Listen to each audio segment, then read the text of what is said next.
Zacatecas se alza hoy como un testamento de cantera rosa, una ciudad que parece suspendida en un equilibrio perfecto entre la gloria colonial y la modernidad. El turista camina por la avenida Hidalgo, admira la fachada barroca de la catedral, eventualmente, llega a las puertas de la mina del Edén. Hoy, un tren eléctrico transporta a los curiosos hacia el corazón del Cerro de la Grilla, hay luces de colores, una discoteca subterránea y senderos perfectamente iluminados. Pero este escenario es una máscara. Es una capa de barniz sobre una herida abierta en la tierra que tiene más de 4 siglos de profundidad. Para entender lo que realmente sucede aquí, debemos despojarnos de la comodidad del presente y permitir que la presión atmosférica y el silencio de la roca nos cuenten la verdadera historia. Bajo nuestros pies, el Edén es un sistema circulatorio de túneles que se extiende por kilómetros, muchos de los cuales no figuran en los mapas turísticos actuales. Es en esos rincones, donde el oxígeno es un privilegio y la oscuridad es una entidad física, donde comenzó a gestarse la leyenda del pacto. No fue una invención romántica, sino una respuesta brutal a una realidad inhumana. Desde su apertura en 1586, esta mina no solo extrajo plata, extrajo la cordura y la vida de quienes se atrevieron a desafiarla. Los registros mencionan a hombres que entraban a la montaña y cuya existencia se desvanecía en el aire viciado de los socavones, dejando tras de sí solo un rastro de herramientas abandonadas y un silencio que los capataces no podían explicar. ¿Qué sucede en la mente humana cuando la única salida es un pozo de 300 metros de profundidad y la única compañía es el goteo constante de agua ácida? Aquí es donde el tiempo se detiene. Estamos en el umbral. Vamos a descender, capa por capa, desde la superficie brillante de la Zacatecas moderna hasta las cámaras donde los hombres del siglo XVII juraban que el diablo no era un mito, sino su único socio comercial. ¿Es posible que la piedra guarde una memoria que la ciencia aún no logra decodificar? ¿O son estas desapariciones el resultado de una geología tan traicionera que el cuerpo humano simplemente se integra al mineral? Mientras el tren turístico avanza, fíjese en las grietas que se pierden en la negrura lateral. Esas son las venas de un gigante que, según dicen, aún reclama un tributo que no se paga con monedas. ¿Qué secretos guardan los niveles inundados que el hombre moderno ha decidido, por miedo o prudencia, no volver a pisar? Para reconstruir este caso, debemos retroceder a la época en que la mina del Edén era el epicentro de la riqueza global. La Nueva España dependía de lo que estos hombres extraían, y esa presión se traducía en una explotación sin precedentes. La investigación nos lleva a los archivos parroquiales y a los diarios de los antiguos dueños de minas. En el siglo XVIII, se reportaban anomalías que hoy llamaríamos casos forenses sin resolver. Grupos enteros de mineros barreteros desaparecían en áreas que, tras ser inspeccionadas, no mostraban señales de derrumbes. No había escombros, no había rastros de sangre, solo el vacío. Para los dueños de la mina, esto era una pérdida financiera. Para las familias, era el inicio de un mito que sobreviviría a los siglos, el pacto con el tío o el diablo de la mina. Científicamente, debemos considerar la geología del Cerro de la Grilla. Estamos ante una formación de rocas volcánicas y sedimentarias atravesada por vetas de cuarzo y sulfuros. La oxidación de estos minerales genera gases como el metano o el dióxido de carbono, capaces de causar alucinaciones severas, desorientación, en última instancia, la muerte por asfixia en cuestión de segundos. Un minero, bajo el efecto de la hipoxia, podría haber caminado hacia pozos de ventilación ocultos o tiros verticales, cayendo al olvido.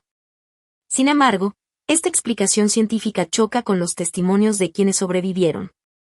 Hablaban de una figura que les ofrecía la veta más rica a cambio de una prenda de vida. No era un demonio con cuernos, sino una presencia que se sentía en la nuca, una sombra que se movía más rápido que la luz de sus velas. La investigación forense moderna se enfrenta a un muro de piedra y tiempo. Los sedimentos han cubierto las evidencias biológicas. Pero hay un dato que inquieta a los analistas: la distribución de las desapariciones. No ocurrían al azar, sino en nodos específicos de la mina, puntos donde la concentración de metales pesados es mayor y donde la acústica del lugar produce infrasonidos. Se sabe que ciertas frecuencias sonoras pueden inducir estados de pánico y visiones de figuras sombrías. ¿Es el diablo una manifestación de la física del sonido en un espacio confinado? ¿O es que la ciencia solo está tratando de dar un nombre racional a una fuerza que habita en las entrañas de la Tierra mucho antes de que llegara el primer pico español? Si las leyes de la física pueden explicar las visiones, ¿cómo explicamos la desaparición física de los cuerpos en áreas que se consideraban seguras? ¿Es la mina un sistema cerrado o existen pasajes que la geología oficial aún no ha querido reconocer por temor a lo que podrían encontrar? En la profundidad de la mina del Edén, el mito no es un cuento de hadas, es una herramienta de supervivencia. El concepto del pacto se convirtió en una tecnología social. Los mineros, enfrentados a una mortalidad superior al 50%, necesitaban una estructura que diera sentido a la tragedia. Si un compañero desaparecía, no era por la negligencia criminal del sistema colonial, sino porque el trato se había cumplido. Esta disonancia cognitiva permitía a los demás seguir bajando cada mañana. El ritual de dejar tabaco, alcohol y coca en pequeñas oquedades de la roca, que hoy todavía se pueden ver si se observa con atención, era una forma de contrato psicológico. El diablo era el dueño legítimo del mineral, y el minero era un intruso que pagaba renta. Desde una perspectiva analítica, este fenómeno se asemeja a los cultos de crisis observados en otras culturas bajo opresión extrema. El pacto con el diablo despojaba a los dueños de la mina de su poder. En la mente del trabajador, el verdadero patrón estaba en el abismo, no en la superficie. Pero aquí es donde la investigación se torna oscura.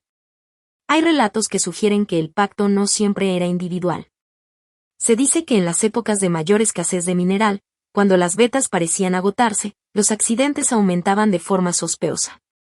Algunos investigadores históricos sugieren, entre líneas, que existía un sacrificio ritualizado, camuflado bajo la apariencia de incidentes laborales, para apaciguar a la montaña y que ésta soltara su plata. La aplicación de esta creencia llegaba a niveles de detalle asombrosos. Los mineros desarrollaron un código de señales, silbidos específicos, marcas en la piedra que solo ellos entendían y que servían para delimitar las zonas cedidas a la entidad. Hoy, los guías turísticos pasan por alto estas marcas, pero si uno se detiene y apaga la linterna, el silencio de la mina comienza a cobrar una textura diferente. El pacto se vuelve palpable. ¿Es posible que la creencia colectiva de miles de hombres durante 400 años haya dejado una impronta psíquica en el lugar?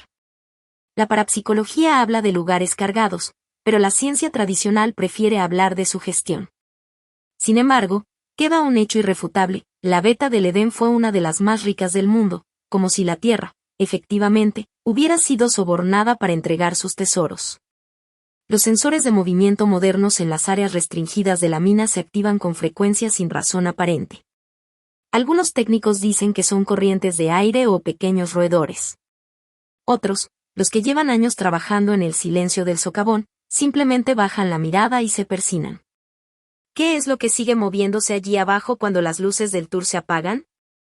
El mayor desafío para cualquier investigador en la mina del Edén es la naturaleza misma del registro.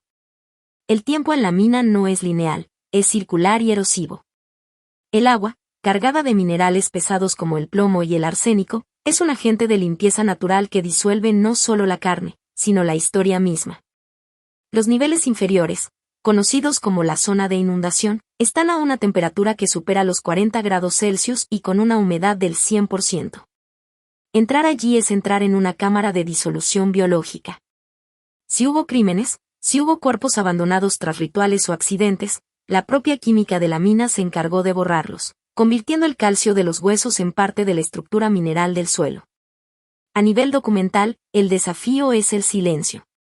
Existe un pacto de caballeros, incluso hoy, entre los antiguos mineros de Zacatecas. Hablar de las desapariciones es atraer la mala suerte. Es un código de omerta que ha pasado de padres a hijos. Cuando intentamos entrevistar a los descendientes de aquellos barreteros que nunca regresaron, nos encontramos con respuestas evasivas o historias que se desvían rápidamente hacia lo folclórico para evitar lo personal. La ciencia forense no puede trabajar sin restos, y la historia no puede escribirse sin testigos. Estamos ante un crimen perfecto perpetrado por la geología y la superstición. Además, nos enfrentamos al desafío de la percepción. En la oscuridad total, el cerebro humano comienza a generar su propia realidad tras solo 20 minutos de privación sensorial. Las sombras cobran volumen y los sonidos del goteo se transforman en susurros. ¿Cómo podemos distinguir entre una experiencia paranormal auténtica y una respuesta neurológica al estrés extremo? Los científicos sugieren que la mina es un laboratorio natural de alucinaciones inducidas. Pero eso no explica por qué personas que nunca han escuchado la leyenda del diablo del Edén describen exactamente la misma presencia al caminar por los niveles prohibidos.